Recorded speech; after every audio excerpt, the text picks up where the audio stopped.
positive integral index. Binomial theorem for positive integral index. Now we have already studied all the formula for binomial theorem. ठीक है, जो भी नई चीजें होंगी हम डिस्कस करेंगे. फर्स्ट थिंग, जो बायनॉमियल थ्योरम हमने लिखा था, it was in the form of a sum of certain terms. Sum of certain terms. So it can be expressed also in terms of a sum. So you can write it down. A plus b bracket raised to n is equal to summation r is equal to 0 to n ncr a raised to n minus r b raised to r. As you can remember, this is nothing but the general term of the expansion. Clear है? General term का formula आपने वही लिखा था, ncr a raised to n minus r b raised to r. ठीक, then it becomes tr plus 1, which is general term. So sum of all these terms is nothing but expansion of a plus b bracket raised to n. So sometimes we can express this expansion in terms of a sum also. ठीक. Next thing, जैसे हमने देखा था कि here a and b belongs to real numbers, but this expansion is also applicable for complex numbers. ठीक है, so a b also belongs to c, which is a set of complex numbers. तो ये expansion आपका complex numbers में भी काम करेगा. Next, from a plus b raised to n, we can find out a minus b bracket raised to n, and it is nothing but again the same formula, just you have to place minus 1 raised to r. यहाँ पर एक term आ जाएगी minus 1 raised to r. अब ये क्यों आएगा? क्योंकि a minus B raise to n में एक टर्म पॉजिटिव, दूसरे नेगेटिव, फिर पॉजिटिव, फिर नेगेटिव, इस तरीके से टर्म्स आते हैं. ठीक है, so that is represented by this number, that is minus 1 raise to r. Depending upon value of r, we will get plus और minus sign for that particular term. 1 plus x bracket raised to n, 1 plus x bracket raised to n, it is nothing but summation again r is equal to 0 to n ncr x raised to r. ठीक है, ncr x raised to r, क्योंकि यहाँ पर 1 है तो जो 1 की term हो जाएगी 1 raised to anything, it is always 1, so it is not written. तो 1 plus x bracket raised to n का फार्मूला होता है ncr x raised to r. ये हुआ ascending powers of x में. यही सेम फार्मूला अगर मुझे डिसेंडिंग पावर्स ऑफ x में लिखना होगा, so it can be written as ncr x raised to n minus r. Now as you all know that the binomial coefficients of terms from both the ends are same, they are equal. ठीक है, मतलब जो last term होगी, second last term, दोनों and से, तो उसका coefficient same होगा. So you can use this formula also for descending powers of x. Clear? एक आपको याद होगा, एक हमने एग्जांपल सॉल्व किया था इस टाइप से, कल डाउट में भी था कि मान लीजिए कोई भी एक एक्सपेंशन है, व्हाटएवर, मैं जस्ट एक सिंपल जनरल एग्जांपल ले रहा हूँ. कोई भी एक एक्सपेंशन है और उसमें आपको दिया हुआ था a plus b x plus c x square plus and dot dot dot dot dot, इस तरीके से. क्लियर है? इस तरीके से आपको दिया होता है and you have to find out value of a b c. तो वहां पर हमें क्या, पावर्स कुछ फॉर्म में है, तो पावर्स असेंडिंग फॉर्म में है. Powers are in ascending form, मतलब x रेज़ टू 0, फिर x raise to 1, x raise to 2, they are increasing. But इसी एक्सपेंशन को अगर मान लीजिए इस तरीके से दिया जाता है, जैसे मान लीजिए x रेज़ टू 10 माइनस 9, या फिर मैं यहाँ पर नंबर्स ले लेता हूँ b x raise to 9 plus c x raise to 8, इस तरीके से dot dot dot, and then you have to find out, let us say value of a b c. Now in this case अगर हम ascending powers में करेंगे, so we'll have to reach up to the last term of the expansion, which is not quite easy. So in that case you can use descending powers of x. ठीक है, हम descending powers of x से भी इसे फिर use कर सकते हैं. अब सेकंड थिंग, आप बोलेंगे सर यहाँ पर तो लेकिन ये 1 प्लस एक्स के लिए है, यहाँ पर तो 2 प्लस एक्स है. इसे भी हमने देखा था, इसे हम कैसे कन्वर्ट करते हैं 1 प्लस एक्स में. We can convert this in terms of 1 plus x by taking 2 common. 2 common ले लिया, ब्रैकेट में क्या हो गया 1 प्लस एक्स अपॉन 2. इस 2 प्लस एक्स से आपने 2 कॉमन ले लिया, फिर ब्रैकेट रेज़ टू 10. तो 2 रेज़ टू 10 तो सबके लिए हो गया कॉमन, एंड देन यहाँ पर आप असेंडिंग डिसेंडिंग जिस भी तरीके से चाहे उस तरीके से आप इसका एक्सपेंशन कर सकते हैं। असेंडिंग और डिसेंडिंग किसी भी तरीके से हम एक्सपेंशन इसका कर सकते हैं कि हमें पावर्स किस तरीके से चाहिए। क्लियर? अब नेक्स्ट पॉइंट,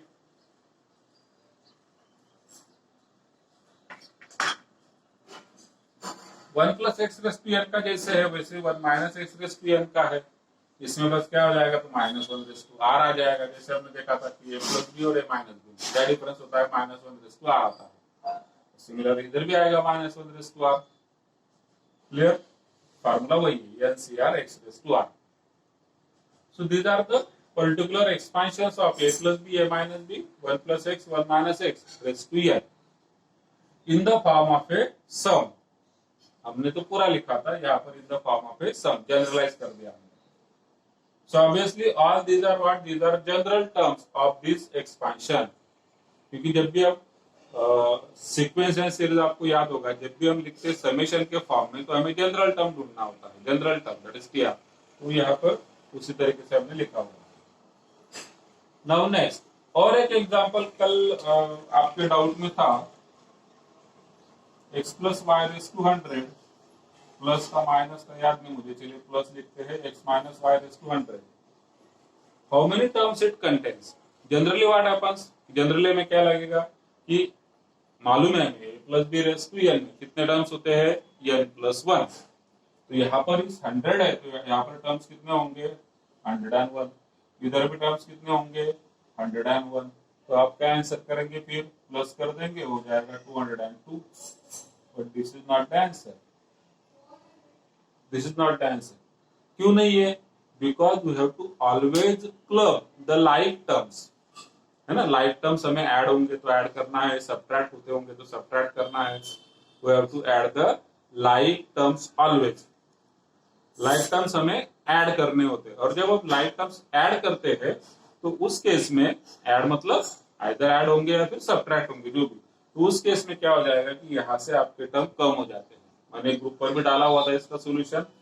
जो इसमें जो प्लस टर्म आ रहे हैं, प्लस वाई के जो पावर से, यहाँ पर माइनस वाई के पावर से, ठीक। तो second, fourth, six, all this terms get cancels and then we get answer.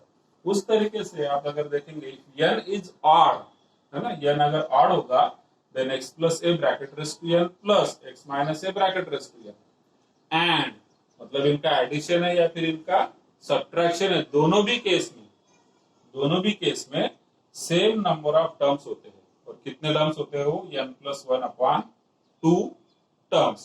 So using same logic, अगर मैं मान लीजिए यहाँ पर नंबर करता हूँ 101, ठीक है, तो इसमें नंबर ऑफ टर्म्स कितने होंगे, इसमें नंबर ऑफ टर्म्स कितने होंगे, n प्लस 1 अपॉन 2। क्यों, क्योंकि n is odd, n is odd here. तो n अगर ऑड रहेगा तो नंबर ऑफ टर्म्स हो जाएंगे 101 plus 1 upon 2 which is equal to 102 upon 2, that is 51। इस वाले केस में अगर सब्ट्रैक्शन होता है तो भी 51, सब्ट्रैक्शन भी होगा तो भी number of terms will be 51 using this formula. आपको सॉल्व करना तो आप सॉल्व करके भी देख सकते हैं। क्योंकि इस वाले एक्सपेंशन में जहां पर n की वैल्यू ऑड होंगी, this will contain 102 terms, this will generate 102 terms. इस 102 में 51 terms will be positive, 51 terms will be again positive. इस 102 में 51 terms will be positive but 51 terms will be negative, ठीक है। तो जब हम एडिशन करेंगे, एडिशन जब करेंगे तो ये प्लस माइनस वाले 51 टर्म्स कैंसिल हो जाएंगे, ठीक है। तो भी आप बोलेंगे सर कि 51 प्लस 51 101 टर्म 102 टर्म होने चाहिए, नहीं, ये 51 और ये 51 लाइक टर्म्स होंगे, like terms, so they will be added, they will be added, और जब ऐड हो जाएंगे so they will remain only 51 terms in this case. Subtraction करते हैं तो ये वाला पॉजिटिव पॉजिटिव कट हो जाएगा, सब्ट्रैक्शन आप करेंगे जब यहाँ पर तो पॉजिटिव पॉजिटिव कट हो जाएगा और पॉजिटिव और माइनस माइनस ये भी पॉजिटिव हो जाएगा, तो ये वाला टर्म और ये वाला टर्म नेगेटिव, ये दोनों ऐड हो जाएंगे। ठीक है, तो इस तरीके से आपको मिलता है number of terms in the expansion of addition of two binomials और सब्ट्रैक्शन ऑफ टू बायनोमियल्स। अगर n की वैल्यू इवन हुई, जैसे कि हमारा कल वाला एग्जांपल था, कल वाला जो एग्जांपल था प्लस था, शायद प्लस ही था, ठीक है, तो अगर n की वैल्यू इवन हुई तो हमारा आंसर होता है if n is even then x plus a bracket raised to n plus x minus a bracket raised to n has n by 2 plus 1 terms. So this contains addition है, so this contains n by 2 मतलब 100 by 2 plus 1, that is 50 plus 1, that is 51 terms. और यही same चीज अगर subtraction में होती है, subtraction में then it contains only n by 2 terms. ठीक, सब्ट्रैक्शन में क्या हो जाएगा? सर कांचनला ऍडमिट करा. Just a second.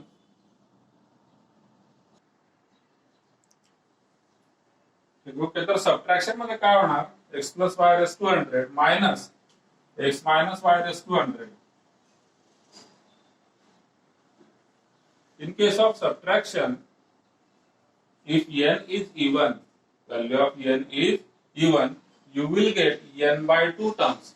N by 2 terms only, that is 100 by 2 terms, which is equal to 50 terms. Now why this is so? See, when the power is 100, then you are having how much terms? You are having 101 terms. Clear? When power is 100, you are having 101 terms. Out of this, let us say 50 will be positive, 51 will be negative. 50 will be positive, 51 will be negative. क्योंकि जो first term है आपका वो positive आएगा, ठीक है, तो first term positive होगा तो 51 पॉजिटिव हो जाएंगे और 50 नेगेटिव हो जाएंगे, क्योंकि फर्स्ट टर्म पॉजिटिव होगा. So there are 51 odd terms and 50 even terms. 51 odd terms and 50 even terms. जब हम एडिशन करते हैं तो एडिशन के केस में ये माइनस वाले जो है और इधर के प्लस वाले, इधर भी 101 होंगे, 51 एंड 50, ठीक है, पॉजिटिव नेगेटिव. जब हम एडिशन करेंगे तो क्या हो जाएगा? ये टर्म्स आपके इस तरीके से कैंसिल होकर के you will get only 51 terms and 50 terms. ठीक, एडिशन में 51, सब्ट्रैक्शन में 50, क्योंकि दोनों का सम कितना होना है आपका? 101 ही होना है. So it will be splitted in terms of 51 and 50. तो ये वाला आप एक्सपेंशन कर कर भी देख सकते हैं, नहीं तो फिर आप शॉर्टकट या ध्यान में रखिए, ये वाली चीज से आप निकाल सकते हैं कि how many number of terms are there. Now in the expansion of a plus b bracket raised to n, the rth term from the end, ठीक है, एंड से अगर हमें rth टर्म निकालना है, so it is nothing but n minus r plus 2th term from the beginning. क्योंकि हमारे पास जो फार्मूला है बेसिकली जनरल टर्म का फार्मूला ये है NCR a raised to n minus r b raised to r. ठीक, this is the general term. ये कौन सी टर्म हुई? This is r plus 1th term. This is r plus 1th term from beginning. This is r plus 1th term from the beginning. But if we have been asked the rth term from the end, then it is nothing but n minus r plus 2th term from beginning. तो हम इस term को निकालना है, फिर we have to find out this term.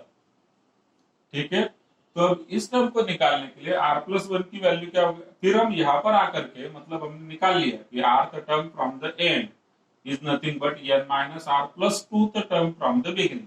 This we have find out. Then we will use the formula of tr plus 1. ठीक है, तब हम tr प्लस 1 का फार्मूला यूज करेंगे, जिसमें कि r प्लस 1 मतलब हो जाएगा n minus r plus 2. And then you will get this formula nc n minus r plus 1. a raise to कितना होता है? n minus r, so it becomes a raise to r minus 1. b raise to r होता है, so b raise to n minus r plus 1. Clear? So from this we will find out the rth term from the end. करना कुछ नहीं, rth term from the end निकाला तो starting से कितना number का टर्म है ये आप निकालेंगे और फिर जनरल टर्म का फार्मूला यूज करेंगे। यहाँ पर थोड़ा आपको लगे कॉम्प्लिकेटेड है, but it is not complicated. अगर आपको मान लीजिए निकालना है, लेट अस से हम इसकी बात करते हैं। चलिए ये हमने लिखा हुआ है x plus y raised to 100 का एक्सपेंशन है, ठीक है। And we have to find let us say 52nd term from end, ठीक है, to find 52nd term from end. अब इसी एक्सपेंशन में अगर आपको पूछा होता था 52nd टर्म, खाली एंड वगैरह लिखा नहीं है, ठीक है, जस्ट क्या मेंशन है कि फाइंड आउट 52nd टर्म। और 52nd टर्म आप किस तरीके से निकालेंगे? So taking r is equal to 51 you will get t r plus 1 मतलब 51 प्लस 1, फिर आपका जनरल टर्म का फार्मूला ये वाला NCR a raise to r minus r b raise to r, तो r की वैल्यू हो गई 51। क्लियर? इस तरीके से आपने निकाल लिया। बट अगर फ्रॉम द एंड बोला हुआ है, फ्रॉम द एंड, तो आपको ये चीज ध्यान में रखनी पड़ेगी, ये फार्मूला ध्यान में रखना पड़ेगा। 52nd term from the end means rth term from the end is nothing but n minus r plus 2 term from the beginning. So it means to find n minus r, n means 100, minus r मतलब 52 plus 1 term from the beginning लिखने की जरूरत नहीं है। You have to find out n minus r plus 1 term basically, ठीक। तो क्या number हो जाएगा? 100 minus 52, 48 plus 1, 49th term you will be finding। और 49th term आपको ढूंढने के लिए r की वैल्यू लेनी होगी 48। In which formula? In general term formula. General term formula में r की वैल्यू आप 48 लेंगे तो आपको मिलेगा t r प्लस 1 मतलब कि 48 प्लस 1 दैट इज 49, और फिर यहाँ पर आप फार्मूला यूज कर सकते हैं, ठीक। तो ये वाली चीज ध्यान में रखना जरूरी है। 52nd term from the end is nothing but 100 minus 52 plus 1। rth term from the and n minus r plus 2 term from the beginning. और फिर एक बार आपको ये नंबर मिल गया, जैसे कि यहाँ पर मिला मुझे 49, ये नंबर मिल गया तो फिर आप जनरल टर्म का फार्मूला यूज कर लीजिए, ठीक। अब आगे बढ़ते हैं।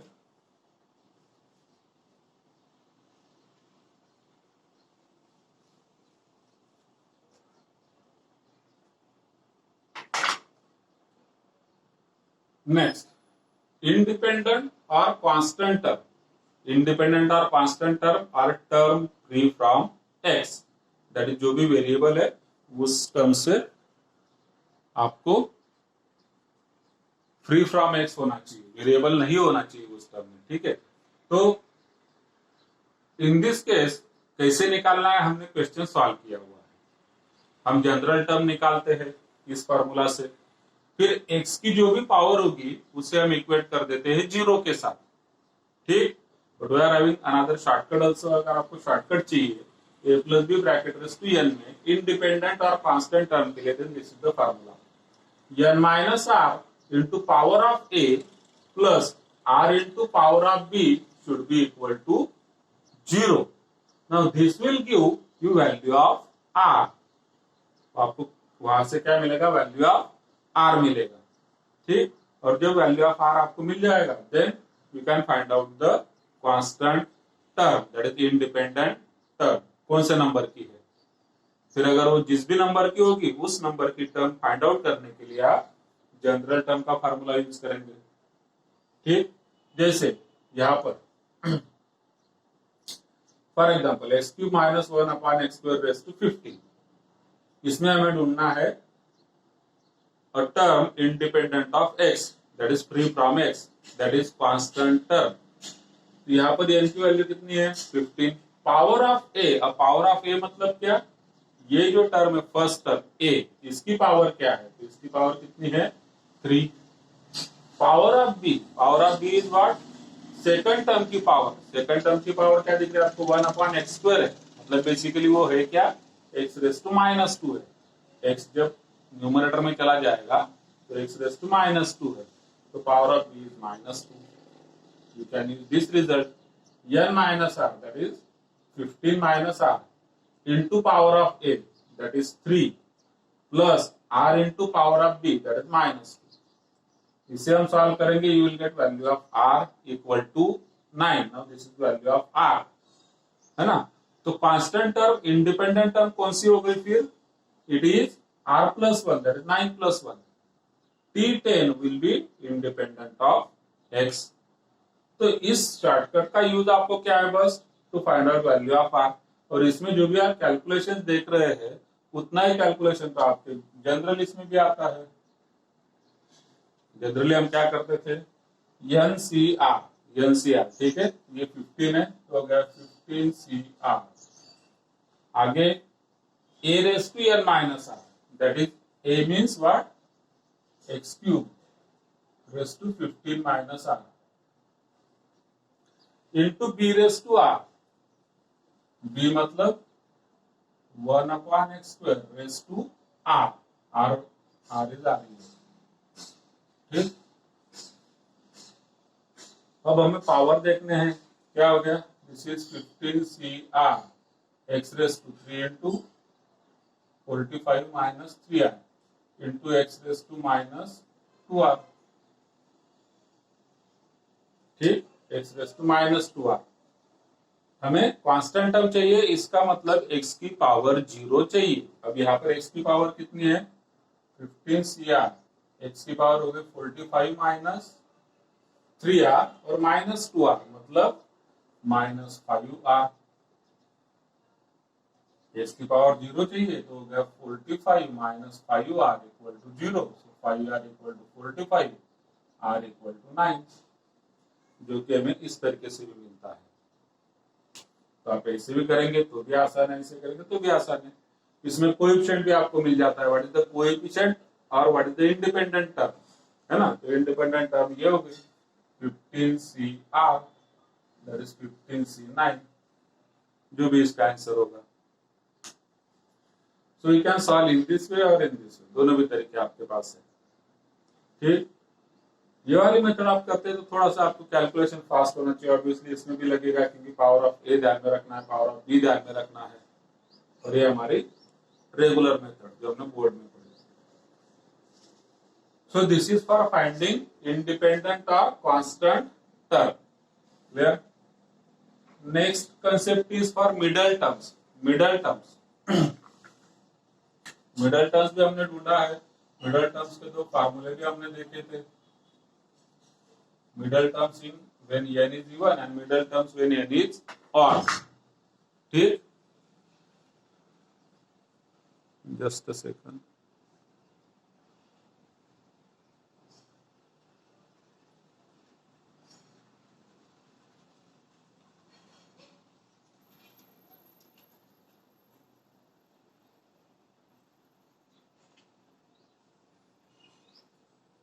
ओके, तो फार्मूला आपके पास है, middle term when n is even, middle term when n is odd, formula आपके पास है। अब for two middle terms binomial coefficients are equal. अगर दो मिडल टर्म्स आते हैं आपके, if you are having two middle terms then their binomial coefficients are always equal. ठीक है। सेकंड चीज, binomial coefficient of middle terms is the greatest binomial coefficient. ये चीज भी हमने डिस्कस की थी कि बायनोमियल कोएफिशिएंट जो होता है मिडल टर्म्स का, वो हमेशा सबसे ज्यादा होता है। मिडल टर्म्स का बायनोमियल कोएफिशिएंट हमेशा सबसे ज्यादा होता है, क्योंकि यहाँ से 1 होता है, इधर अगर हम स्टार्ट करें इस टाइप से पास्कल स्टैंडर्ड्स की अगर बात करें, इधर भी 1 होता है, फिर इधर बढ़ते जाएगा, इधर भी ऐसे बढ़ते जाएगा। तो मिडल में जाके बायनोमियल कोएफिशिएंट की वैल्यू आपको सबसे ज्यादा मिलेगी। ठीक। नाउ ग्रेटेस्ट कोएफिशिएंट मतलब वही जो मिडल टर्म का कोएफिशिएंट है, it will be the greatest coefficient. So if n is even, then it is NCn by 2 is the greatest coefficient, and if n is odd then n minus 1 by 2 or n plus 1 by 2 are the greatest coefficients. ठीक, तो आप ये short ध्यान में रख सकते हैं. Shortcut है to find out the greatest binomial coefficient in the expansion of any series. मान लीजिए अगर इसका भी आप एग्जांपल लेकर के निकाल सकते हैं कि ग्रेटेस्ट कोएफिशिएंट क्या होना चाहिए. ठीक, तो इसका एक स्क्रीनशॉट जरूर मैं शेयर कर दूंगा.